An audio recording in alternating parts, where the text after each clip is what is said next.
Welcome to the inaugural episode of Quantum Theory. It's a recurring series analyzing all the known squads and team comps in the game and what makes each team worth investing in or avoiding. Today we are joined by a very special guest from the other side of Middle-earth. You might know him from his daring feats such as eating tomatoes and taking Sam to G10 on stream. How you doing, Swag? I'm doing well. How are you doing, Quantum? Glad to be here.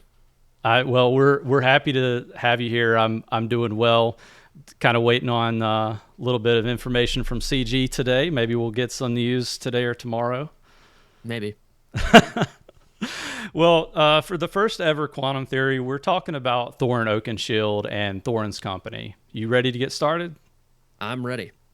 Since it's the first episode, I want to give the viewers a little bit of information on the format. Each of these episodes in this series will start by doing a brief introduction of each character, what kind of banes and boons they have in their kit, and any special interactions they might have that make their kit run. Next, we will talk about their viability for both PvP, including multi-squad speculation, and PvE, so what raid chapters they excel in, what chapters they struggle in. And finally, we'll close out with a little squad tier list action. Sounds good to me. So we're going to start with Bifur today. And Bifur is a member of Thorin's company. He's a dwarf support, and he also has the leader tag, which is quite interesting. We can talk about that a little bit as part of the kit discussion. But it's one of those things. I think it's actually nice to have a second leader for the Thorin's company team while you're trying to gear up or access Thorin, especially with Great Goblin being not necessarily free-to-play friendly right now. You might want to start or get a head start on your dwarves, and then you can circle back once you have Thorin unlocked. So kind of nice to have that second leader. As far as Bifur's kit, the first thing we'll talk about is his leader ability. And the general idea is that when a squad member gains defensive, they have a chance to gain might. And the nice thing about having a full team of dwarves with Bifur as the leader is they are guaranteed might if they gain defensive. And then there's also a chance that they will gain counterattack. And all dwarf squad members, all squad members gain 15% resistance. So kind of a nice team for Chapter 4, actually, but really just any situation where you're getting pressured by the enemies. On the basic attack, he can dispel a boon. I think that's nice for Chapter 2. For his special one, he is going to inflict blind, and if the enemy is a large character, it will also inflict slow. So again, another nice ability for the troll. I feel like there's a theme here with Bifur's kit. I think his best chapter is probably going to be Chapter 2. Would you disagree with that? No, I agree with that completely. His Okay. kit's specifically for Chapter 2. Yeah, and his special 2, it cleanses 2 banes and grants 2 stacks of defensive to himself and the ally with the most health. It also grants 2 stacks of provoke to the ally with the most health. And the last thing is full of heart. So when all squad members get hit by the same attack, so if there's an AoE incoming to the squad, Bifur will grant 1 stack of defensive to each squad member that gets hit. So pretty mediocre kit, I would say. There are some big pluses and then a couple of negatives. Swag, you want to add your thoughts on the kit? Well, I think the kind of basic idea here is that if you're using him as a leadership, his passive works really well with his leadership, where he gives everybody defensive when everybody gets hit. One little caveat with that is if somebody on your team has nimble, it doesn't count as everybody getting hit. So not everybody gets defensive, but you don't need everybody to get defensive. You just need some people to get defensive. Then they could get that possibility of getting might and counterattack, which I think is important for his overall viability as a leader. I like that he's sort of flex. Yeah. In terms of leadership, we've made this comparison, I think, a lot in this community. Is he's just kind of reminds you of Legolas lead, where it's like, okay, I can put, dwarves under this leadership, and they do decently well. One thing I do want to mention is that I feel like his special 2 is a little bit awkward sometimes, because you're giving provoke to somebody with the most health. You're also clearing banes off of the Bifur and somebody with the most health. And I find that using his special 2 as a cleansing tool is a little bit Yeah, it's just a little bit awkward because a person with the most health often doesn't have that many banes that you want to clear. So instead, what I end up doing, at least in like chapter 3, is I try to use that when Bifur is the one being targeted. That way I can kind of clear banes off of him and move the focus somewhere else. But I really like him. I think he's very plug and play friendly. There's not a lot of the only synergy, like specific callouts that he has are in his leadership ability, and they just get might more often. Right. And counterattack, I guess. Only dwarf squad members can get counterattack, but everybody else is basically gets the benefits of his kit, which I think is really nice. Yeah, absolutely. I think that's a really good encapsulation of the kit for Bifur. Again, pretty mediocre character. I don't see a lot of viability for Bifur in PvP. I definitely see a little bit of viability in the raid. We've already talked about that with chapter 2, and I do think he offers some decent synergy for some of the other chapters. At least, I think it's passable, especially for sort of free to play accounts or for newer players to the game who want to focus on dwarves. I think it's a promising kit for you to focus on. So yeah, I wouldn't. I would recommend that if the dwarves and Thorin's company are something you're looking forward to in the future, which you probably should be, Bifur is not a bad investment. Even if he doesn't ultimately end up on your Thorin's company team, he works with in a lot of other places. I use him on my free to play account in kind of like a dwarf Ballin's Expedition mix and match team that does pretty well, actually. Yeah, and one thing I wanted to highlight, and this is not for everyone, it's just for me because I'm a crazy person, but I actually use Bifur in some cases with my Ironhide Cheese team in Chapter 3. So there might be use cases for you to be able to cleanse a couple of Banes off of Ironhide to keep him alive, or just to allow him to put pressure on the trolls and get the cheese started. So there are some little use cases like that. That's not the most ideal setup, and actually I've sort of moved on to, I think I'm using Eowyn for that team, Eowyn and Eothane. So well, I think that's everything we can say about Bifur, right? You want to move to the next character? Yeah, let's talk about Fili. Fili's basic is pretty great because it does a little bit of healing. It's 10% of the character's max health at max level, which is pretty great. And then the thing to remember with that is that Kili calls Fili to assist. And so if you have your basic high enough, and I'm not remembering level it is, I think it's 4 or 5, on Fili's basic, it will start to heal people as well. So that's a little bit of sustain that you add to the dwarf team. I actually find it to be very, very useful in Thorin's company teams itself. I can often get characters pretty much back all the way up to max health or close 75% HP because Fili is going a number of times and just healing them up. So definitely recommend that. His special 2 does an expose for 2 turns and a weaken for 1 turn. I think this is an okay ability. It makes more sense to focus on this when you don't have Thorin as your leader. If you're just using sort of a generic dwarf squad or trying to fit him in somewhere else. It's not the most useful ability in my mind. And then of course the special 2 is his heal, and if you are running him with Kili, which I imagine most people are, that's a pretty powerful combination duo.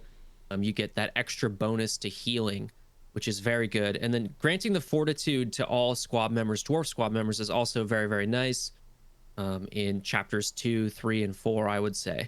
And then his passive is pretty lame, to be honest with you. It's kind of bad. I wasn't going to say it. Armor is fine, but like 6% block chance, what are we doing here? Like, that's basically the way I've viewed it is, well, you don't really need to level it up then. You don't need to put all those purple ability materials into his passive because it's not good. That's exactly right, and I think that's we'll probably flash the character cards, by the way, on the screen. You've probably already seen the one for Bifur. We'll have the one for Fili up right now, and you'll be able to see some of the things that I talk about in terms of my recommendations for how far you should take some of these abilities. And a lot of the time my recommendations are kind of starter recommendations for if you're free to play, if you're a new player, or really even if you're building this team competitively for a hardcore guild. you want to start at kind of a bare minimum that will get you through and try to get you to 900K and then move from there. I think this is definitely the last thing that you would build up on the Fili kit for sure. That block chance is kind of laughable because you can get way more than that just working on your glyphs. Yep. So I actually think it would be good to do some sort of rework on both him and Kili's passives because they're both really bad. But we'll talk about that soon. Yeah, I think so. That would definitely be video worthy, especially for someone who has Thorin built. I don't have this team built yet. I'm working really hard on my goblins, so don't give me too much of a hard time on that. But I think that those are definitely weak points. But I mean, in general, though, the kits for Fili and Kili, I really like them. And maybe we're putting the cart before the horse talking about it now, but Fili and Kili really do go together. And the great thing about them is you can pull them out of this squad, and they do really well with some of the other chapters. You could we'll talk about Kili when we get to him. But this duo you can put in chapter 1, and you can do some pretty good damage to the bomber. So being able to call that assist. Yeah. Having such a strong duo works very well with all of these sort of 3-man kernel teams that they've put out. Just kind of makes a lot of sense. So if you want to do Rohan 3, or if you want to do, I don't know, you could even put them with DG, or it doesn't matter because they'll just kind of slot in. Good friend of mine who actually I think has quit the game now built Dolgador pretty high, and one of the comments he made was he started out using Kili and Fili with the Dolgador squad. So pretty good news for anyone who's wanting to focus on dwarves. Is before you get Thorin built, you can definitely use some of these dwarves in a lot of comps, and people were not high on dwarves to start out with, and for good reason, because I think both of these nodes both of these characters are on nodes in chapter 4. So you do have to already have a couple of other squads invested. To get to them. One thing I wanted to point out, I agree with your assessment on Special 1. I do think that the Exposed does have some value against the Cave Troll. And really for trying to DPS down the Skull Crushers in some situations, it's nice to be able to pop that Expose on and get some extra damage. So, but yeah. Any other thoughts? PvP viability. Have you seen anybody? I mean, we'll talk about. We can talk about the full squad at PvP viability once we get finished with the characters. But as a plug and play, any viability here? I don't really see anything. No, not. I mean, even as a duo, I don't see them very much in arena. Yeah, especially on the defensive side of things. Got it. So I guess we could talk about glyphs a little bit for Fili, and then we can circle back and do Bifur. I tend to focus on HP primaries for Fili, and then, as is standard across pretty much 70% of the characters in this game, you're using something like Last Stand and Bloodlust. I do the same here for Fili. I do Last Stand and Bloodlust, not 3 times Bloodlust, just so I can give him a little bit of extra survivability in case he gets knocked down pretty low. Then there's a possibility that I can maybe do some extra healing before he, gets wiped out. Yeah, and I think Last Stand plus Bloodlust works really well with this character. Really, any healer and I don't really know that you would want to consider Limbus for this character. You could, because, the only reason I say that, I think the only time that Limbus is really viable is when you have a must-use ability that you need to use on turn 1 that's not readily accessible on turn 1. I know Fiddle Me This is available or not available on turn 1, I believe. So there's at least the argument that you could use it, but I don't really know that you need to get access to it immediately. So I agree with the Last Stand. Most characters like this where you have a support or a healer, I'm not really worried about running full Bloodlust on them. I think Last Stand offers a lot more viability, especially in Chapter 4. Yep, totally agree. And I use it. I think it works actually very well in Chapter 3. Often get Last Stand because he gets targeted. Yeah. He's relatively beefy at 7 stars, and you will eventually get him to 7 stars because he's the daily login character, right? Yeah. And gets his turn back. hopefully his heals up. If not, he can use his basic and still do some extra amount of healing there. And I've talked to a few whales who have said, a lot of this 6x bloodlust, 3 sets of bloodlust on characters, it's not going away. I think in difficulties 1 through 3, it's incredibly important to get that extra damage. But I've heard some whales say that they found Last Stand to be much more efficient in Chapter 3 for difficulty 4 and difficulty 5 runs. I don't know if you found that to be the case. I know you're doing some D5 or D4. Yeah, I have 4 teams in difficulty 4 for Chapter 3, and you cannot do the Bloodlust cheese in Chapter 3 in difficulty 4. The orcs just have too much HP, and so you never get the train started, basically. Right. At least at this point. Yeah. So I think that's something for people to keep in mind. It's just one of those things where glyphs are never going to be static in this game, I don't think.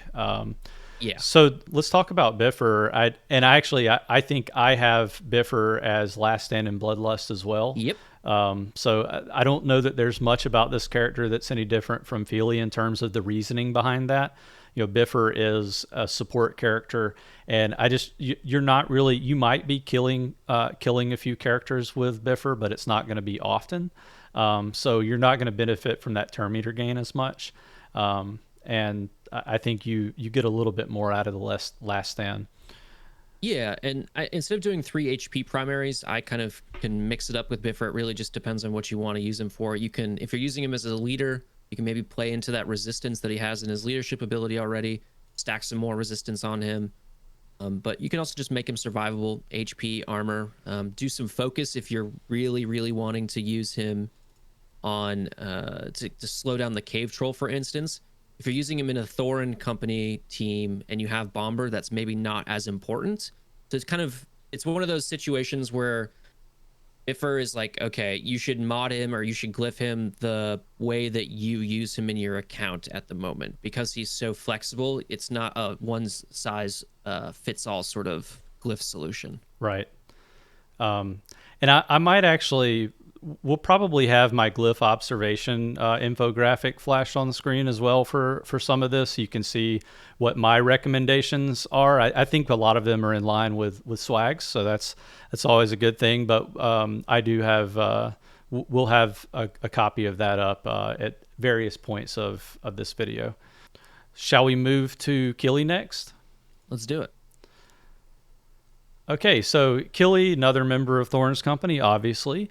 He is an attacker, and his basic attack is actually pretty nice for Chapter 1 of the raid. It attacks twice, and it calls Fili to assist. So you'll be able to get 2 stacks on the bomber. For his special one, he dispels 2 boons and inflicts disable for a turn. And I actually think that one's another great addition for Chapter 2. I mean, honestly, Thorin's company is just, if not the Chapter 2 goats, they're pretty close. Yes, 100%. So, yeah. But that disable, the fact that the cave troll can only do his basic attack, it really kind of prolongs your life in the raid and keeps him from doing his little earthquake. For Kili's special 2, let's see, inflicts a stack of bleed for 2 turns, and then inflicts additional stacks of bleed per boon on the target. So I believe you can do up to 4 stacks of bleed. And 4 total, yeah. And usually with the cave troll, he's gonna have, especially if he does his cleanse and gives himself the counterattack stacks and the momentum stacks, he's gonna have 3 or 4 boons on him. So you should be able to get those 4 bleeds, and it really just flips the battle back around on the troll. So really, really nice special 2. It's one of my favorites for Chapter 2. And then 20% per tick if you get 4 stacks of bleed. Yeah, I mean, you can. It's not necessarily like a 1-turn kill or 1-turn topple, but it's pretty hilarious to watch it go down. It's similar to Haradrim, where Bekaloo can get like 9 to 12 stacks of poison on the troll, and he just loses half of his health in a second. And then Kili's passive allows you to gain crit chance and crit damage, and then if his health is below 50%, he gains an additional percentage of crit and crit chance and crit damage. I'm a huge fan of crit chance, crit damage. So I don't think that this one moves the needle enough, especially one thing that I hate about abilities is the conditionals where it's like Yep. when this, then that. It makes it a lot harder for me to get behind that and say, hey, you should take this up really far. I actually think my recommendation for this one is no more than tier 4. Because you get a little bit of crit, but you're not spending hundreds of ability mats on just an extra small amount of crit damage. It's not that much either, especially post glyphs. It's not. That's a really good point. Pre-glyphs, it was a little bit better, but now it just doesn't make any sense. Yeah. We already talked about PvP viability. I think you and I are in agreement that big time raid viability for Kili. Any chapters other than chapter 2 where Kili can do decent work? I mean, chapter 1, because like you said, with his basic, which something I do want to mention is it definitely feels like you need his basic maxed for it to really start doing a lot of damage. At least compared to other damage dealers that everybody has up, like let's say Legolas or Elrahi or something like that. Yeah. I felt like his basic, it needed that extra, level 6 ability to be on par with those other characters because he does have one of the higher damage stats in the game. Right. The other thing is that I actually think his special 1 is very, very useful in chapter 4 against the Balrog. And being able to disable a Bane that is able to, actually be landed on the Balrog, which are far and few between, can prevent, like, by one turn, him doing that big swipe, the Shadow Assault. And I think if you can prevent that by one turn, you're already doing yourself a bunch of favors. Yeah. And making sure that he could possibly get to that next flinch and then reducing all of your stacks by 5, your Shadow and your Flame stacks. So I actually think that that is a very, very good tool. I don't think the dispelling the boons part is that necessary. Right. Especially considering other people in the Thorin's company team have that usually built into their basic, like Bifur and Bilbo. But yeah, the special 2, getting those bleed stacks on the cave troll is pretty fun to watch. And for that, I kind of recommend going a little bit of focus on him for that reason alone. You don't necessarily have to do 2 focus, but if that's something that's like part of your strategy for chapter 2, then maybe you do put 2 focus on him. Yeah. Other than that, focus on damage. I actually used Armor Piercer with him, 3 times Armor Piercer. Okay. That makes some sense. I think in keeping with my my glyph observations graphic that I put out, again, we'll have it up on the screen. I believe I'm either recommending full Bloodlust or Last Stand and Bloodlust for this one. I believe for him it's going to be the 3x Bloodlust glyph sets. But I can see the Armor Piercer. I mean, again, just being able to get that extra damage out, I don't. You're not really trying to do any sort of cheese strategies with Kili, and that's the thing. Like there is this kind of divide between characters like Aemir. What's another good example? Legolas, actually, Ironhide, Legolas, Elrohir, where you kind of like taking those extra turns can help. You can kind of cycle back around to your heavy hitting abilities. But with Kili, it's not necessarily death by 1,000 paper cuts, but I don't know. I think Armor Piercers, it could be a good recommendation for sure. Yeah, we discussed that the viability in Arena is maybe not so good, so I'm not worried about Bloodlust in that situation. Right. I'm mainly using him to burn down high armor targets, mainly the Cave Troll and the Balrog. Right. And I'm not really worried about Bloodlust. It's a good option in Chapter 1 to give yourself a little bit of flexibility, but mainly I'm using him for his basic. He's not doing a bunch of damage there, so I guess you could argue that Bloodlust might be useful in Chapters 1 and 3 so that you can give yourself a little bit of flexibility. Not, Bloodlust or Armor Piercer. It's kind of up to you. Yeah, definitely. I think there's a lot of optionality to glyphs. I have people reach out to me. I don't know if you have the same, probably so in your server, but people just asking, like what's like the definitive glyph set for XYZ character? And there isn't one. I mean, I personally, people know my feelings on this. I think there's 3 or 4 glyph sets that are decent and the rest of them aren't that great, but there are use cases. And I mean, I think with the exception people have come out and done some research on the shield wall glyph sets. They're a little bit lower on my list because of that. Initially, I was super high on that. I thought it was great for tanks, but that's kind of fallen by the wayside. Maybe CG will do some balancing to make it where you have even more optionality with your glyph sets. But I think the Armor Piercer or Bloodlust for Kili are great. Do we want to jump over to Bombur next? Let's do Bombur. Well, you're the Bombur expert. Yeah, so I love this guy. He's one of my favorite characters. I'm thinking about maybe doing like a little cosplay of him. You got to do it. I don't. Yeah, maybe for streamers. I don't know. We'll figure it out. But his basic, which you don't actually end up using that much unless things are going downhill, it's still insane because it has a 2-turn weak-minded, and that's very important considering what his kit is all about, which is landing Banes. Yeah. So speaking of his special one, Bang It on the Drum, he grants haste for 2 turns to all Thorin's company members, which is crazy. And then also 2 additional random allies, and it's still 2 turns there. I find that it doesn't prioritize people who don't have haste, and that often the people that do have haste already, or not Thorin's company, will just kind of re-get haste. But I think the most important part of his special one is inflicting this AoE disrupted. It's good in PvP, it's good in the raid. It's just very good. It prevents momentum stacks from building up.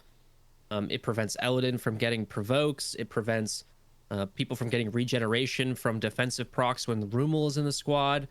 It does so much, and the fact that it's AoE is very good. I would say he's probably one of the best characters in the game, and he's not a legendary. He's a pseudo legendary though, in my mind. Yeah. His special 2 inflicts slow for 2 turns, so he's got another big Bane that lands. It's 2 turns slow. One thing I will say is that you kind of do need him to be sort of maxed out skill-wise, because a lot of this 2-turn stuff does come on level 6. Right. And then his passive, he gains 3 stacks of sleep. At max, he gains 3 stacks of sleep, and then basically he's got this blue ability of mark over his head, right? And those are his sleep stacks. And then every time he gets hit, it reduces the sleep stacks by 1. But if he doesn't get hit, he converts those sleep stacks into stamina, which is good because his abilities require a lot of stamina. He also gains 15% armor. The thing about the sleep is, in the raid especially, it can still be a little bit troublesome because with sleep, he can't block, right, and or evade or counterattack. And so he often gets hit in situations like, even if you've blinded the enemy character, he will still get hit. Yeah. And so like, you can't just, maybe blind a Skull Crusher or do something to the enemy to make sure that they can't hit your Bombur. He's always going to be taking that damage until he doesn't have any sleep stacks. So that is a little bit of it's kind of how they keep him in check, I would say. Although he's still very good, that's kind of the thing to watch out for, is that sleep mechanic and making sure that he does get all of those stacks. And his passive is another one that you have to max out just to make sure you're capitalizing on that stamina regen. Yeah, really quickly on sleep, I believe if he is granted an assistance or counterattack stack, doesn't that get converted into turn meter? Yeah, so we can't do assist or counterattack. Yeah, so only through Thorin's leadership is he going to get assistance. Right. It's not like when somebody like uses an ability to call somebody to assist, like with say Rumel's special 2. It's going to be the blue, like the blue buff assistance, like Aemir gets. Like Aemir gets, yes. But he will get that 25% turn meter when he gets a counterattack, which would work under, let's say, a Bifur lead, or even just getting it handed out by, let's say, Eothane. Yeah. So in that case, it's pretty good. The only way it really works with the assist stuff is, like I said, under Thorin's leadership, because those are getting passed out when he is attacking characters that have I think it's actually just whenever he attacks, or maybe it's when they have overwhelmed. So that's important there. He's very slow. Well, I'm going to have to agree with you. This is an amazing kit. I believe you were probably the first person I saw. Maybe I think you may have posted it on one of the Discord channels. I'm in so many of them these days. But Yeah. the comment about it being a pseudo legendary, and I mean he really is. I think it's tough that you're going to have to go 4-6-6-6 on the abilities, but it is necessary, especially looking at your testing with your 3-star bomber testing. Awesome video, guys, check it out. But it's still 100% worth it. I mean, if I wasn't focusing on my goblins trying to get them to where they can get the Thorin event done, Bomber would be what I'm working on right now, and I'll definitely be taking everything up. It's really crazy how much they were able to pack into this kit, and the fact that both specials have AOE effects is pretty maybe not unique, but it's on the level of Ironhide in terms of impact. Where, and like with the special one, a lot of people are again so big on those AOE slows, but the fact that you grant haste on your team and then you grant disrupted on all enemies, not just one enemy, all enemies, just really busts this kit, I think. Yes, it's definitely high investment, but high payoff or reward. Yeah. And I think another aspect of this kit, another avenue for sure is, yes, it's all about control, but it also sort of brings dwarves who are notoriously slow and on the lower end of the speed sort of range into a reasonable place with slowing the enemy team down plus speeding themselves up. They tend to go a little bit faster than most other people. I will say, even if you don't have Thorin's company, he's just a terrific character to bring up. And it's basically initially when he was released, I wasn't finding that like my 5-star Thorin was really working that well in arena. So basically as soon as he was released, I was just doing a lot of testing on what if I just put Bomber with Rivendell? Yeah. And because those are already built up, and that has worked both on my free to play and my main account very, very well. Gets through all the stall teams like that. Yeah, and I mean the last thing to say here, I think the thing you want to understand, especially if you're a free to play player or someone who doesn't spend a lot on the game, you do want to be careful. Like we're talking about this character as if it's the best thing since sliced bread, and he is.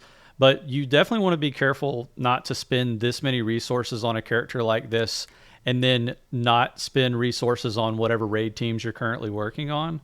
I definitely think that someone who, like me, who does spend a little bit on the game but doesn't spend to unlock marquees at 5 stars or higher, a 3-star investment into Bomber is a really good idea. Like take him to G8, level 60, full abilities, but you want to be careful if you're just a level 49 50 character, you haven't even hit 60 yet, you don't want to be maxing out Bomber, so just keep that in mind.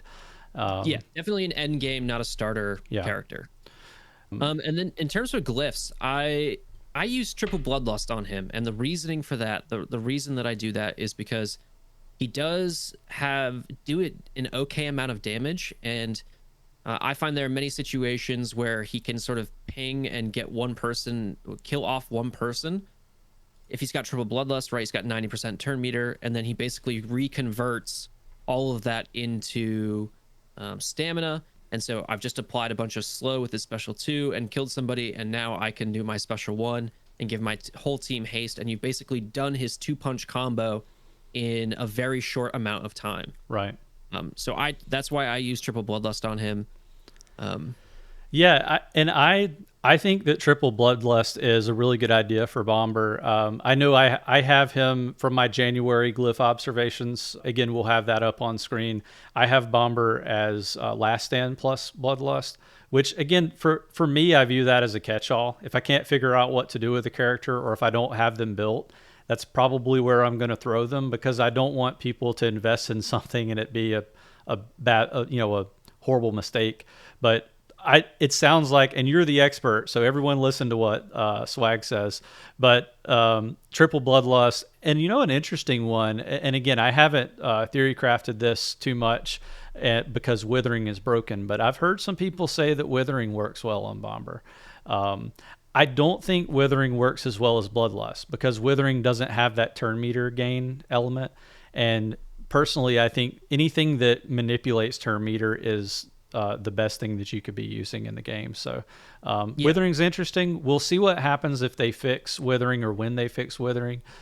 Maybe I'll make a video and I'll have my Bombur built up enough to test that for you guys, or Mr. Swag can do it for us. I mean, you can. I probably won't switch him out for withering. I agree with your sentiment that, or your statement that like turn meter manipulation is key here. And I don't use him as a damage dealer. I think he does decent amount of damage, but I don't use him. I use him for control.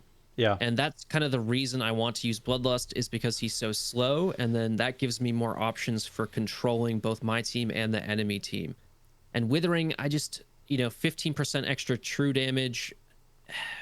Does that give me a bigger edge over the opponent? I'm not so sure. Yeah. Yeah, I think that's a fair assessment. But it is fun to think about what options you could have, and I want withering to work. It's what's the, I don't know why I know this, but the Mean Girls quote: "Quit trying to make fetch happen." Fetch happen, yeah. Trying to make withering happen, man. We're trying to push it.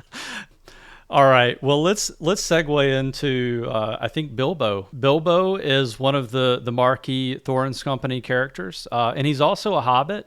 I know there's not really any Hobbit synergy right now, but I'm hoping there's going to be some cool Hobbit synergy down the road for Bilbo, and the ability to pull him out of Thorin's Company.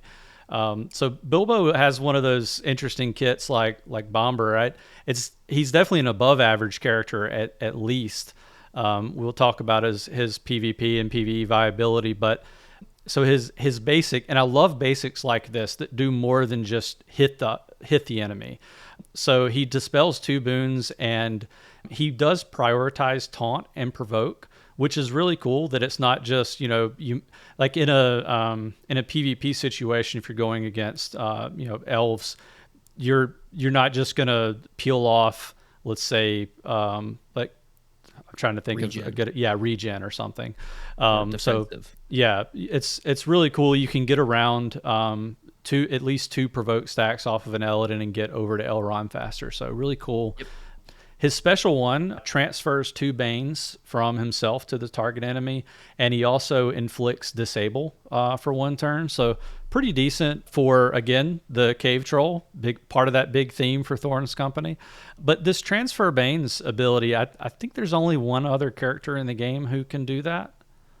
Or this this is the only one, isn't it? I think this is the only one. Charu or Rekka can steal.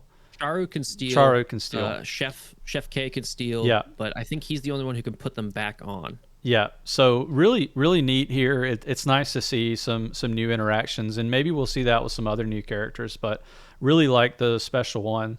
The special 2, Bilbo is able to steal 3 boons from the target enemy. And this one, kind of the counter to Walking Stick, the basic, excludes taunt and provoke.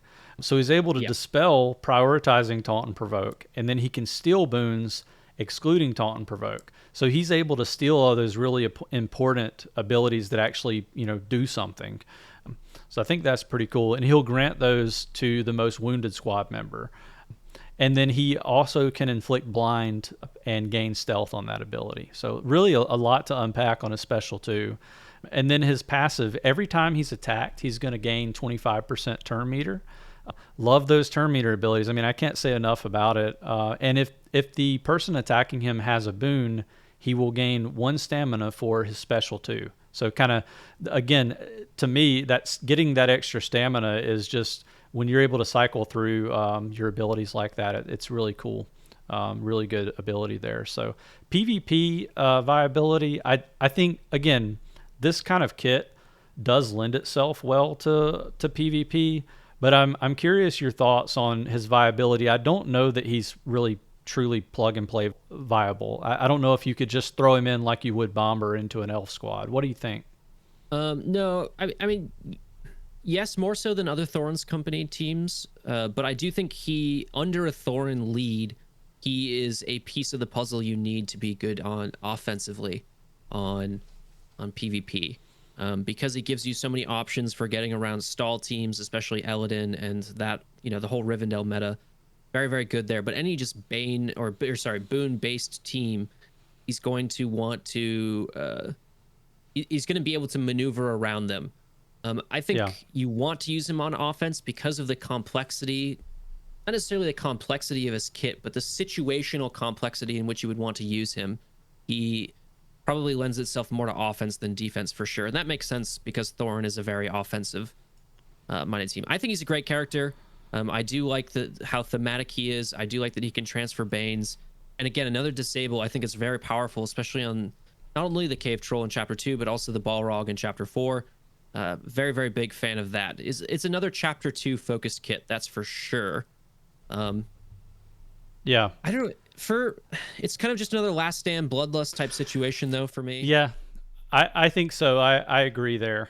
I can't think of any reason to for a Limbus here. No, definitely not, because he'll end up getting so much stamina for his special too, which is really, really powerful. It's the one that has so much in it already. Exactly. You know, he just gains so much turn meter, especially if he's being attacked. If someone's pressuring Bilbo or an enemy is.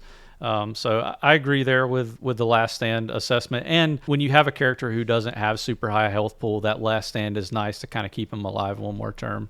Yeah, he's not as survivable as Bombur from what I've found. So even at 5 stars, I still have a little bit of trouble using him pretty successfully, I would say. Yeah. But I actually also think that he might be the key to making Thorin's company work a bit better in Chapter 3, because he's able to steal all of those unbreakables and them out to the team. That gives you a little bit of survivability, but also he can blind, he can go under stealth himself, he can transfer Banes and inflict disable.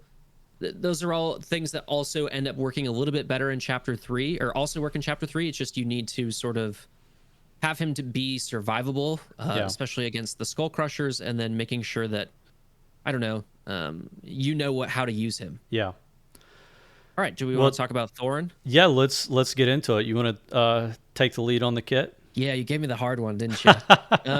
I'll try to help if I can. Let's talk about Thorin. This is the least plug and play friendly character in this game, I would say, but he is very, very good.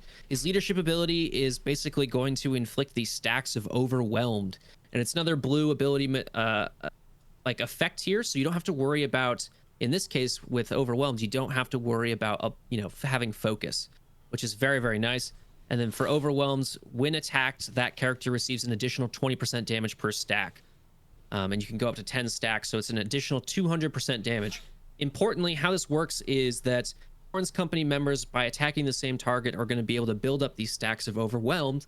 However, anybody who is on the team who attacks an enemy with Overwhelmed is going to experience the benefits of Overwhelmed. So if you're running Legolas in a Thorin's company squad, you're going to be able to do Legolas's special 2, and he's going to hit so hard because he's doing 200% extra damage. He's already doing a massive amount of damage in the first place. Additionally, when you kill somebody with Overwhelmed, you're getting a little bit of turn meter, 10%, and 10% max health heal as well. So it's just a little bit of sustain. It's not a super healing focused team. It's kind of like, how do we get sustain out of Fili with his basic and somewhat with his special too, although that's a long cooldown. Yeah. And then making sure that we can actually kill characters and get sustain that way. And then I think importantly here is that Thorin Company squad members gain 20% focus and max health. The focus is the big thing, because you want to make sure that all of these characters that have Banes, it is a light squad that is Bane focused, can really make sure that sticks. Basic is pretty nice. It inflicts weaken for 1 turn. So you don't really have to worry about that special 2 on Fili. At max level, it does weaken, but like you just do the basic with Thorin. His special 1, inflicts marked for 2 turns and attacks the target enemy, and also inflicts daze. I think the biggest and most important part of this ability is the marked. Basically, that means that people can't mess up you attacking one opponent and making sure that they are getting the stacks of Overwhelmed. You can focus all in on one opponent, and they can't be. You basically can't get that off unless they do some sort of cleanse. Right. I find that this works very, very well in both PvP and in the raid. It's very good ability, and I don't know. It's you basically can get if you do marked on the Balrog, let's say, when you attack, even if you have blind, you're not going to miss. So you Right. prevent building up shadow stacks as well. His special 2 basically doubles the amount of overwhelmed on a particular character. I use this a lot, so you can go very quickly from 3 to 6 or 4 to 8, get that additional damage. And then on kill, you gain stamina for that ability and gain a bunch of turn meter as well. That's fine. I think it's the ability to double the overwhelm that's very, very important. And then the other stuff is kind of situational that you should know, but not super important. Right. His passive, basically, anytime this character, it says anytime this character uses an ability, that includes the basic. Grant 1 stack of assistance to random Thorin's company ally, and this is going to help build up the overwhelm stacks, and then you really do overwhelm the enemy very, very quickly. And then yeah, whenever an enemy with overwhelm is attack, gain 10% turn meter, so you are taking turns with Thorin so quick. I will find that often, if I use Bombur special 1, put haste on everybody, by the time Bombur goes again, Thorin will have gone enough that he no longer has haste. Yeah. Which is crazy. And then in addition, it's just some survivability stuff there. He is a very, very, very good character. One of the, it's an incredibly good raid team, even at 5 stars, right? I do difficulty 5 with my 5-star Thorin. Yeah. He can survive. He can do work.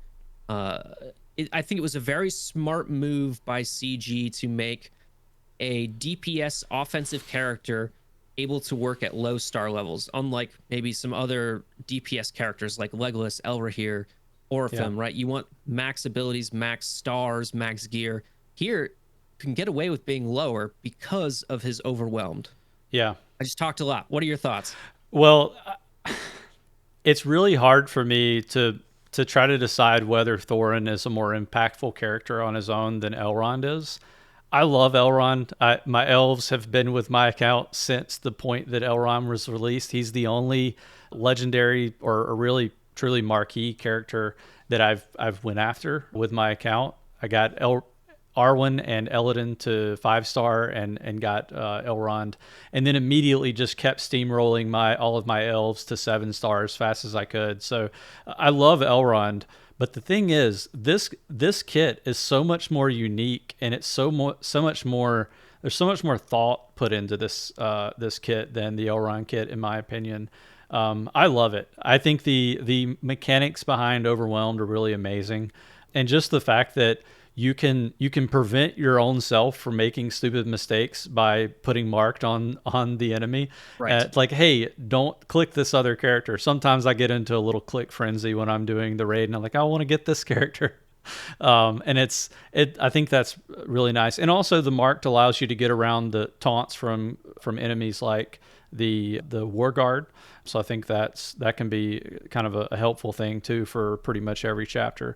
Really, what Thorin does is he takes the Bifur lead Thorin's company team and just ratchets it up to a whole new level. You can get by with a Bifur lead team in chapter 2 and do really well. Probably maybe push 1.5 million. I don't know if anybody's ever been crazy enough to try that. I know you could get probably 900K. But 900K for sure. But Thorin allows you to double that, and I think that's incredible. I'm seeing a lot of stars. Yeah. So just really, really amazing kit. As far as the glyphs for Thorin, I have him with Last Stand and Bloodlust. I don't know if you have any thoughts there. Nope. I think that works pretty well. I might end up switching to triple Bloodlust at 7-star just because I want to take as many turns as possible, and he does so much damage that you do end up doing a lot of the killing. Yeah. With Thorin, especially with a special 2, I guess in that case you wouldn't. No. It's you're reducing enemy turn meter by 100%. So Bloodlust would still matter there. You do need a lot of focus on him, just to make sure that you land some of his debuffs here. Yeah, even with the 20, but you need it. Even with the plus 20 focus that he's granting, you're going to need a little bit more. I think that's true. I would say. It's a great character. I'm very, very happy with him. He's absolutely legendary, and I love playing with him. He takes a little bit of getting used to and kind of figuring out, and then once you do, you understand how to play the team, and you're off to the races. Well, I think we've covered a lot of ground here, Swag. I also think it's safe to say that this is an S tier team. I don't really know that there's a reason to go into the minutia there, other than maybe trying to decide whether they're better than elves. I actually think they have the edge over elves, just based on some of their raid scores, and the fact that they do have some PvP viability as well. I would say they are S tier best team in the game, or at least in a tie. Yep, 100%. I agree. All right. Well, I think that's going to wrap things up. I really want to say a special thanks to you, Swag, for joining me today on the first ever Quantum Theory. You want to tell viewers what you got going on these days? Any special plans over the coming weeks? Well, hopefully they will release an update soon. I haven't been posting a lot of video content. Been working on catching up on other things while there are a lack of updates in the game, I guess. But I do have a good glyph guide coming out soon, and then I'm trying to cook up some more detailed math-oriented guides and really delving into different topics there. So be on the lookout for that. And thank you so much for having me. I'm glad that we got to collaborate finally. And definitely glad to collaborate with you. I hope we can maybe we can cook up either a recurring segment, or we can collaborate soon. I certainly love all the content you put out. I think it's great for the community. I love the streams. I've probably got to get into the stream game soon myself. You should. But I think that's going to wrap it up for us today, guys. That's it for Quantum Theory, and Quantum out.